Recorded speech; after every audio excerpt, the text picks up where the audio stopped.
But हम लोग actually western part में थे। बिटिया वहाँ थी और जिस तरह से खबर तो आप सुन हमको भी डर लग रहा था, हमें भी डर लग रहा था कि हमारा बच्चा सही सलामत आ जाए, बस हमारे दिल में यही था। रिश्ते खराब होने के कारण रूस ने यूक्रेन पर हवाई हमला शुरू कर दिया है और उसकी मुश्किलें बढ़ा दी हैं। इसके कारण बड़ा हिस्सा प्रभावित हो गया है और सभी तरह की गतिविधियां ठप हो गई हैं। वर्तमान संकट के बीच भारतीय छात्रों की वापसी किसी तरह हो रही है। कोरबा की छात्रा रिया पुरोहित की वापसी से उसका परिवार खुश है, लेकिन उसे इस बात का दुख है कि मध्य प्रदेश, कर्नाटक और महाराष्ट्र के कई छात्र वहां पर फंसे हुए हैं। 4 दिन की लंबी और उबाऊ यात्रा के बाद कोरबा की रहने वाली रिया पुरोहित आखिरकार यूक्रेन से वापस आ ही गईं।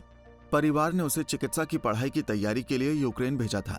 सब कुछ ठीक ठाक चल रहा था। इसी बीच वहां पर समस्या पैदा हो गई और आखिरकार दूसरे देश ने हमले शुरू कर दिए। रिया ने बताया कि पश्चिमी क्षेत्र में होने की वजह से समस्याएं ज्यादा नहीं थीं। हमले दूसरे इलाके में हो रहे हैं, लेकिन फिर भी डर तो हर किसी के भीतर बना ही है। स्थिति बिगड़ने पर मैंने तय कर लिया था कि अब हर हाल में अपने देश लौटना है। आप कहाँ से आई हैं, कब आई हैं और वहाँ जहाँ गई थी वहाँ क्या करने गई हुई थी?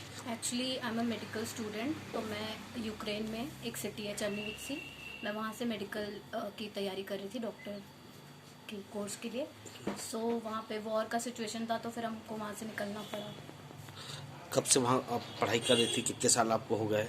मैं एक्चुअली पिछले साल ही गई हूँ दिसंबर में, तो मैं फर्स्ट ईयर में ही हूँ, अभी गई थी। और वॉर का सिचुएशन की वजह से मेरे को फिर वापस आना पड़ा अभी।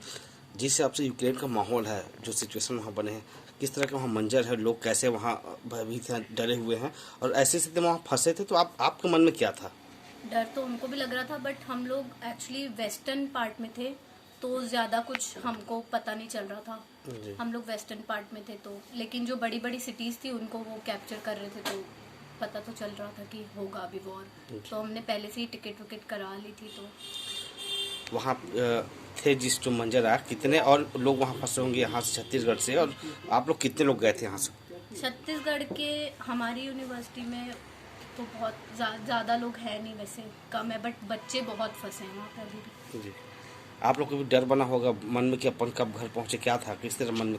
हमने जब इंडियन एम्बेसी का मैसेज आया था कि आपको टिकट्स करवा लेनी चाहिए और आपको निकलना है, टेम्प्रेरी बच्चे लोगों को सबको, तो हमने टिकट्स करवा ली थी। बट हम सिचुएशन का वेट कर रहे थे कि अगर सिचुएशन आगे सही रहती है तो हम इंडिया वापस नहीं जाएंगे, यहीं पे रह के अपनी क्लासेज अटेंड करेंगे।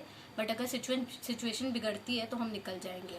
अभी आप घर सुरक्षित आए हैं, कैसा महसूस कर रहे हैं मम्मी पापा सब में? सही है, सब अच्छा है। इसका ये कहना था कि हम लोग वेस्टर्न पार्ट में हैं, रोमानिया बॉर्डर इनके वहाँ से 40 किलोमीटर के आसपास है, तो इनके मन में उस तरह का भय नहीं था। बट आज स्थिति बहुत भयावह है और हर बड़े शहरों में बम के द्वारा अटैक किया जा रहा है और 18 से 20 हज़ार बच्चे फंसे हुए हैं। और इनकी जो university state government controlled university है, वहाँ से मात्र 400 या 450 बच्चे निकले प्राइवेट एयरलाइंस से। उसके बाद सब बच्चे फंसे हुए हैं। और अभी तो एक नया चीज़ आज पता चला, क्योंकि फ़ोन पे बातचीत चल रही है बच्चों से, उस यूनिवर्सिटी को वो डीन खाली करवा रहे हैं और वहाँ पर सिविलियंस को अंदर शिफ्ट कर रहे हैं कि ताकि यूनिवर्सिटी पे रशिया अटैक नहीं करे। ऐसे करके उन्होंने ये एक नया परेशानी बच्चों के लिए हो गई कि बच्चों को वैकेंट करा के सिविलियंस को यूनिवर्सिटी में शिफ्ट किया जा रहा है, चर्चेज में, मेट्रो स्टेशंस में, यूनिवर्सिटीज़ में। तो ये एक नया चीज़। सुपरमार्केट्स पूरे बंद हो गए, मेन चीज़ फूड, टैप वाटर पी रहे हैं, पानी उनको कहीं से नहीं मिल पा रहा है बच्चों को। ये आज की स्थिति है, क्योंकि दिन भर बच्चों की बात चल रही है। ऐसा है। तो आपके बच्चे भी आपके बीच में हैं, किस तरह महसूस कर रहे हैं? मतलब मन शांति हुआ होगा? हाँ, बहुत सही टाइम पे सही डिसीजन ले गया। बट मेरे को इसके रूम की जो 3 बच्चियाँ हैं, वो सतना, बेंगलोर और कोल्हापुर वाली, और उनके लिए बहुत दुख हो रहा है। और बातचीत तो खैर चल रही है, बट वो लड़कियाँ भी इसके रूम की अटकी हुई हैं और इसके यूनिवर्सिटी में बहुत सारे बच्चे अटके हुए हैं।